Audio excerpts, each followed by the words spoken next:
सुसंगत विचार सरणी तंत्रज्ञाने होते प्रगती देई मानवा सुख समृद्धी निसर्ग अन्विज्ञान विज्ञानाच्या रंजक गोष्टी व्यापून घेई सारी सृष्टी जगण्यातील विज्ञान आणिक विज्ञानातील जगणे विज्ञानम जनहिताय विज्ञानम जनहिताय विज्ञानम जनहिताय विज्ञानम जनहिताय विज्ञानम जनहिताय विज्ञानम जनहिताय विज्ञानम जनहिताय विज्ञानम जनहिताय.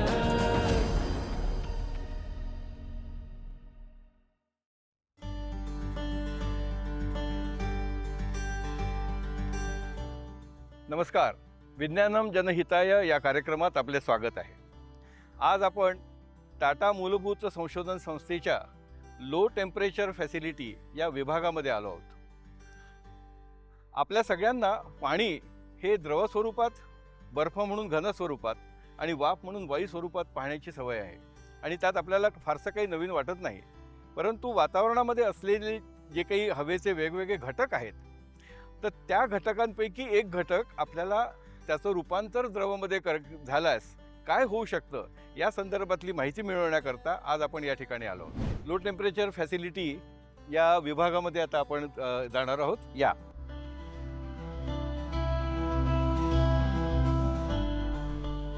या विभागाचे प्रमुख श्रीनिवासन जी आहेत आणि ही त्यांची टीम आहे.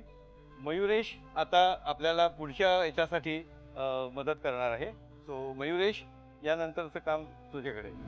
नमस्कार, मी मयुरेश आणि आता आपण लिक्विड नायट्रोजन बद्दल जाणून घेणार आहोत. तर हा लिक्विड नायट्रोजन नेमका दिसतो कसा हे तुम्ही आम्हाला दाखवू शकता का सर?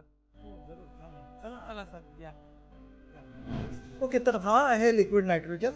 आपण बॉक्समध्ये ठेवलाय.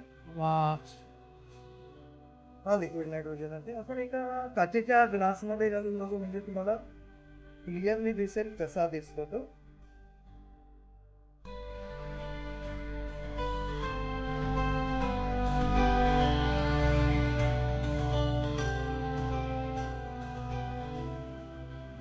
तर सर तुम्ही म्हटलं की लिक्विड नायट्रोजन थंड असतो, पण मला तो उकळताना का दिसला मग असा?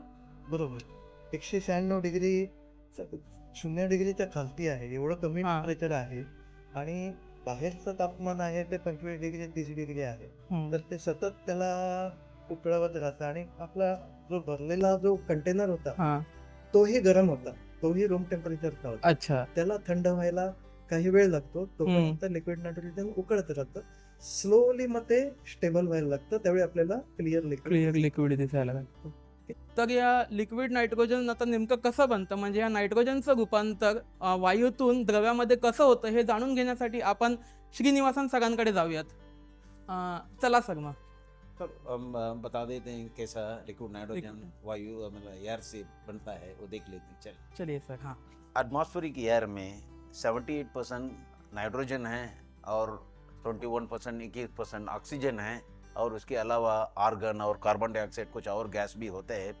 और हमने एटमॉस्फेरिक एयर से नाइट्रोजन को सेपरेट करना है, फिर उसको लिक्विफाई करना है, वो क्वेश्चन. तो एटमॉस्फेरिक एयर में जो है ये इसको कंप्रेसर की तरह, ये जो कंप्रेसर है इसको 10 टाइम्स एटमॉस्फेरिक प्रेशराइज करते हैं. एटमॉस्फेरिक प्रेशर से 10 बार तक प्रेशर करें. वो हाई प्रेशर गैस को ये डिफरेंट टाइप्स ऑफ फिल्टर्स है, इधर स्पेशल फिल्टर्स है जो फिल्टर्स नाइट्रोजन और ऑक्सीजन को सेपरेट करता है. और ये फिल्ट्रेशन का क्वालिटी इतना अच्छा है कि अपने 99.95% नाइट्रोजन गैस प्रोड्यूस कर सकते हैं. इसके अलावा जो वेस्ट गैस जो बोलते हैं ऑक्सीजन, कार्बन डाइऑक्साइड और आर्गन जो भी है वो सब बाहर फेंक देते हैं. तो प्योर नाइट्रोजन गैस को हमारा पास स्पेशल क्रायो रेफ्रिजरेटर है, just like a normal refrigerator है. ये रेफ्रिजरेटर में एक गैस को अपने 77 केल्विन तक कूल करता है. मतलब एटमॉस्फेरिक टेम्परेचर से -200 डिग्री, -196 डिग्री तक कूल करके उसको कंडेंस करते. वो कंडेंस किया हुआ लिक्विड नाइट्रोजन को हमने वेसल में स्टोर कर देते. ये क्रायो रेफ्रिजरेटर है जो नाइट्रोजन गैस प्रोडक्शन होता है वो फिल्ट्रेशन से, वो प्योर हाई प्योरिटी नाइट्रोजन गैस ये क्रायो रेफ्रिजरेटर की तरह इसके अंदर आके ये जो रेफ्रिजरेटर टेम्परेचर काफ़ी लो टेम्परेचर तक प्रोड्यूस कर रहा है ताकि ये हीलियम नाइट्रोजन गैस को लिक्विफाई कर सकते। वो लिक्विफाई किया हुआ नाइट्रोजन गैस आप इधर टैंक में कलेक्ट कर देते हैं।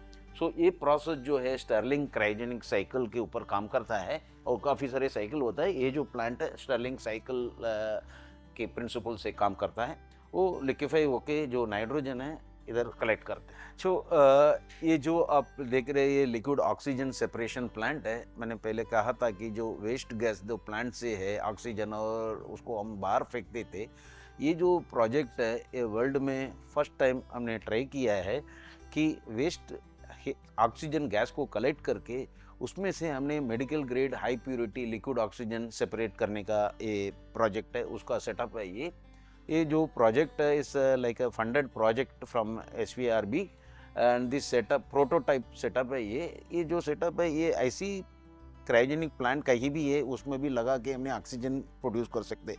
इसमें खासियत बात ये है कि ये फर्स्ट टाइम वर्ल्ड में ऐसे ट्राई किया कि liquid nitrogen plant can produce liquid oxygen end liquid nitrogen together. ये पहले ऐसे दोनों साथ में कोई भी प्रोडक्शन करने का जो सेटअप बनाया नहीं, ये जो स्पेशल सेटअप है।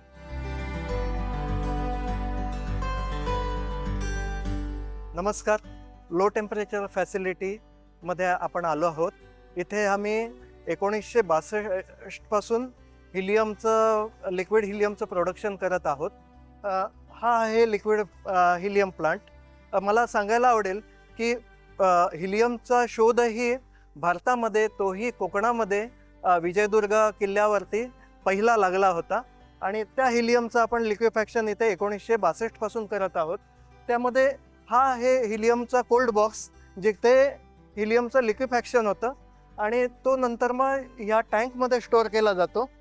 जसं नायट्रोजनचं बघितलं आपण तसंच हिलियमचं पण तिथे एक पिवळ्या रंगाचा कॉम्प्रेसर आहे, तिथे कम्प्रेशन होतं, त्यानंतर एक प्युरिफिकेशन होऊन मग तो गॅस इकडे येतो आणि हिलियमचं टेम्परेचर सगळ्या गॅसेसमध्ये सगळ्यात कमी आहे, ज्या -269 डिग्री त्या टेम्परेचरला बाकी सगळ्या गॅसेस लिक्विड किंवा सॉलिड बनतात आणि सगळ्यात शेवटी हिलियम गॅस ही राहते जी लिक्विड फेजमध्ये जाते -269 डिग्री टेम्परेचरला। हे लो टेम्परेचर बऱ्याच रिसर्च ॲक्टिव्हिटीजमध्ये यूज केलं जातं आणि TFR बऱ्यापैकी कंडेन्स मॅटर फिजिक्समध्ये नावारूपाला आलेली आहे लो टेम्परेचरमुळे। तर आता आपण नायट्रोजनच्या द्रव्य रूपाच्या गुणधर्मांबद्दल जाणून घेऊयात आणि त्या संदर्भात विजय सर आपल्याला काही प्रयोग करून दाखवत आहेत का ते बघूयात। तर आपण बघूया हे लिक्विड नायट्रोजन जसं बघितलं -196 डिग्री जमिनीवर ओतलं की लगेच ते इव्हॅपोरेट होतं। या टेम्परेचरला बरेच काही इंटरेस्टिंग सायन्स होतं, त्यातले काही कूल एक्सपेरिमेंट आपण बघूया।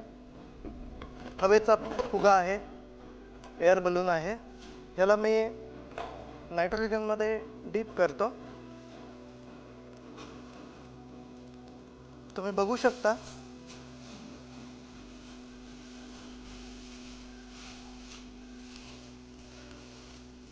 शकता फुगा एकदम चपटा झाला।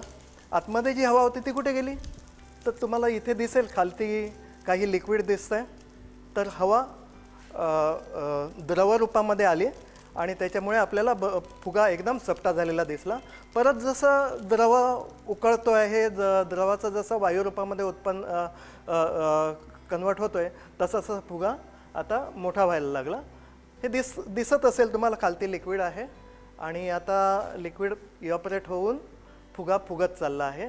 हा काहीतरी 3 लिटरचा फुगा असेल, पण जेव्हा द्रव रूपामध्ये आला त्यावेळी 3 लिटर हवेचं फक्त एखादा ml एवढंच लिक्विड झालं होतं।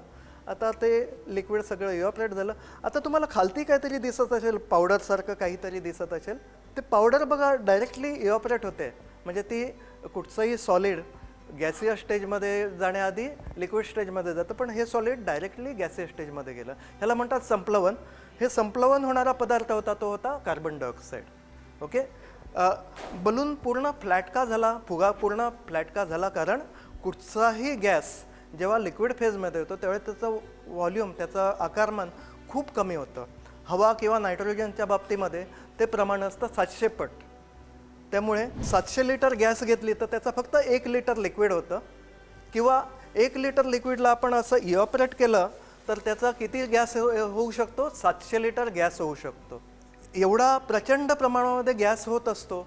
त्यामुळे बंद खोलीमध्ये आपण जर का असे प्रयोग केले तर नायट्रोजनचं प्रमाण वाढत जाईल, त्यामुळे ऑक्सिजनचं प्रमाण कमी होत जाईल आणि त्यामुळे आपल्याला श्वासनासाठी जो ऑक्सिजन लागतो त्याचं प्रमाण कमी झालं तर विदाऊट एनी इंडिकेशन आपण आडवे होऊ शकतो. फॉर एक्झाम्पल नरम पानं आहेत, ह्यांना जर का आपण लिक्विडमध्ये टाकली तर ते एकदम पापडासारखी कडक होतात. ओके. फूल आहे, फूल घेतलं आपण तर फूलही एकदम कडक होतं. असं कुठच्याही गोष्टीला आपण पावडराईज करू शकतो. प्लास्टिकचा पाईप आहे, आतमध्ये टाकला तर छान असा फाउंटन तयार होतो. बघू शकता फाउंटन तयार होतोय. प्लास्टिकची ट्यूब आहे, काही जादूची छडी नाही आहे, पण आतमध्ये टाकली तर एकदम जादूसारखा फाउंटन तयार होतो. का होतं असं? कारण हे टेम्परेचर फार कमी आहे, -196 डिग्री आहे, पण हे टेम्परेचर रूम टेम्परेचर होतं. जेव्हा ही ट्यूब आतमध्ये टाकतो तेव्हा ती त्याला लिक्विडला इव्हॅपोरेट करते, लिक्विडचं प्रेशर वाढतो आणि लिक्विड फाउंटनने बाहेर यायला लागतं. विज्ञानं जनहिताय.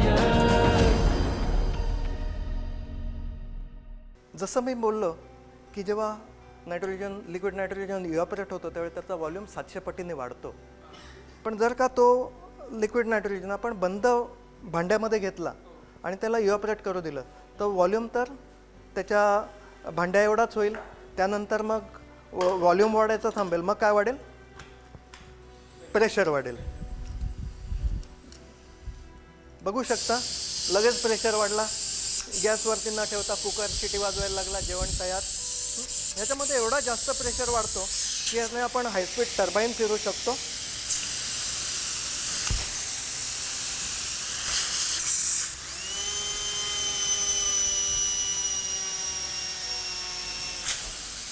जर व्हॉल्यूम बघायचा झाला, जर ह्याचं आकारमान बघायचं झालं गॅसचं,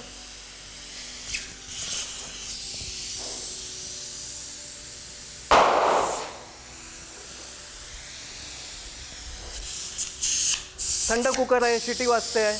जर ही शिटी मी दाबून धरली तर काय होईल? जसा बलून फुटला तसा कुकर फुटेल. ह्याच्यामध्ये 700 kg/cm² एवढा प्रेशर वाढेल की that is enough to blast the cooker. तर हा कोल्ड बॉम्बसारखं काम करू शकतो. तर ह्याच प्रेशरचे आपण आणखीन पण काही यूज करू शकतो की हे जे टेम्परेचर -196 डिग्री टेम्परेचर आहे, ज्या 150 डिग्री -150 डिग्रीच्या खालती जे काय सायन्स किंवा जे काय इंजिनिअरिंग चालतं त्याला आपण क्रायोजेनिक म्हणतो. क्रायोजेनिक इंजिन नाव ऐकलं असेल तुम्ही, ऐकलं आहे का क्रायोजेनिक इंजिन? तर आपण क्रायोजेनिक इंजिन कसं काम करतं बघू. सॅटेलाईटमध्ये, PSLVमध्ये वगैरे जे फायनल स्टेज असते ते क्रायोजेनिक इंजिनची असते, जी फायनल स्टेजला फायर होतं आणि ॲटमॉस्फिअरच्या बाहेर तो वर्क होतो आणि आपल्याला सॅटेलाईटला कक्षेमध्ये प्रस्थापित करतो. एक बॉटल आहे, त्याला 2 टँजेन्शियली स्ट्रॉ लावलेले आहेत आणि त्याच्यामध्ये आपण थोडं नायट्रोजन घेऊ आणि झाकण बंद करू. लिक्विडला फक्त इव्हॅपोरेट केलं की छान असा तो इंजिनसारखं फिरायला लागतं. हे हे नुसतं इव्हॅपोरेशन आहे. क्रायोजेनिक इंजिनमध्ये हायड्रोजन ॲज अ फ्युअल वापरला जातो. तो फ्युअल एकदा इव्हॅपोरेट झाला की परत त्याला फायर केला जातो, त्याच्यामध्ये अजून एनर्जी तयार होते आणि हे एक सिंगल स्टेज आहे. तिथे मल्टी स्टेज हाय इफिशियंट टर्बो असतो, तो फार जास्त थ्रस्ट क्रिएट करतो. तर हे असं वर्क करतं क्रायोजेनिक इंजिन. लो टेम्परेचरने आपण प्रेशर वाढवला तसा प्रेशर कमीही करू शकतो किंवा हाय व्हॅक्यूम ही क्रिएट करू शकतो. काही सिस्टीम्सना एकदम अल्टिमेट व्हॅक्यूम लागतो, तिकडे टर्बो पंप वगैरे यूज केल्यानंतर फायनली क्रायोजेनिकने कोल्ड केलं जातं आणि सिस्टीमला कोल्ड केल्यावरती त्याचं हाय व्हॅक्यूम म्हणजे 700 पट अजून व्हॉल्यूम कमी होऊन हाय व्हॅक्यूम क्रिएट होतं. एक बॉटल आहे, त्याच्यावरती दुसरी एक बॉटल आहे आणि सेंटर पाईपने त्यांना जोडलेलं आहे. खालती लिक्विड आहे. जर वरची बॉटल आपण थंड केली तर तुम्ही बघू शकता की सगळं लिक्विड वरती उडतंय. सगळं खालचं लिक्विड वरती आलं म्हणजे वरती व्हॅक्यूम क्रिएट झाला आणि सगळं लिक्विड वरती आलं. ओके, म्हणजे हाय व्हॅक्यूमसाठी पण ह्या क्रायोजेनिक्सचा किंवा लिक्विड नायट्रोजनचा यूज केला जातो. एक कार आहे, व्हाईट कार आहे. हां, आपण पांढरी कार आहे, थंड केल्यावरती लाल होते. का? कारण काही रंग असतात जे तापमानानुसार आपली छटा चेंज करतात. लाल रंग, पांढरा रंग लाल झाला, त्या रंगांना म्हणतात थर्मोक्रोमिक रंग, थर्मोक्रोमिक कलर. ही कार थर्मोक्रोमिक कलरने पेंट केली आहे. थोडा वेळ आपण परत ह्याला गरम केले की परत ती व्हाईट होईल. LED आहे, कलर ऑरेंज आहे. ह्याला आपण थंड करतोय, दिसतंय कलर ग्रीन झाला. परत वार्म केल्यावरती बॅक टू ऑरेंज, थंड केल्यावरती ग्रीन होतो. का? कारण LED हा सेमीकंडक्टरपासून बनलेला असतो. सेमीकंडक्टरचं टेम्परेचर कमी केलं की त्याची एनर्जी लेवल कमी होते. एनर्जी लेवल कमी झाली की त्याच्या मध्ये जे कंडक्शन बँड आणि व्हॅलन्स बँड मधली जी गॅप असते, ज्याला आपण बँड गॅप म्हणतो, ती बँड गॅप वाढते. त्यामुळे हा कलर बँड शिफ्ट होतो. काही LEDच्या कलरमध्ये हा फरक पडतो. टेम्परेचर कमी केलं की रेझिस्टन्स काय होईल? कमी होतो. आपण बघूया एक सिंपल म्हणजे एक बल्बला आपण बॅटरीने जोडू आणि लांब copper wire as a resistance वापरली आहे. बल्ब आता डीम आहे. आता ह्या कॉपरला आपण थंड करू, कंडक्टरला थंड करू. तुम्ही बघू शकता बल्ब आता ब्राईट झाला. ओके, रेझिस्टन्स कमी झाला, टेम्परेचर वाढलं, करंट वाढला आणि बल्ब ब्राईटली ग्लो व्हायला लागला. काही मटेरियल असतात त्यांच्यामध्ये हा रेझिस्टन्स बिलकुल झिरो होतो, ॲब्झोल्यूट झिरो होतो. त्या मटेरियलला म्हणतात सुपर कंडक्टर. आणि जर पूर्ण सर्किट आपण सुपर कंडक्टरने बनवलं असेल तर एकदा त्याला बॅटरीने जोडलं आणि त्याचं कोल्ड त्याची मेंटेन केली तर तो सतत त्याने हे करंट आतला आत फिरत राहतो. बिकॉज त्याच्यामध्ये करंट लॉस नसतो. तर ते सर्किट वर्षानुवर्ष चालू शकतं. MRI स्कॅनिंगमध्ये वगैरे एक हाय फील्ड मॅग्नेट असतं ज्याच्यामध्ये पेशंटला झोपवतात आणि त्याचं स्कॅनिंग करतात. तर त्याच्यामध्ये पण एक मोठा सुपर कंडक्टर असतो जो लिक्विड हिलियमने कूल केला जातो आणि त्याला एकदा चार्ज केला तर वर्षानुवर्ष तो चालत राहतो. पण आपल्याला टेम्परेचर मेंटेन करायचं असतं जे लिक्विड हिलियमने केलं जातं. विज्ञानं जनहिताय.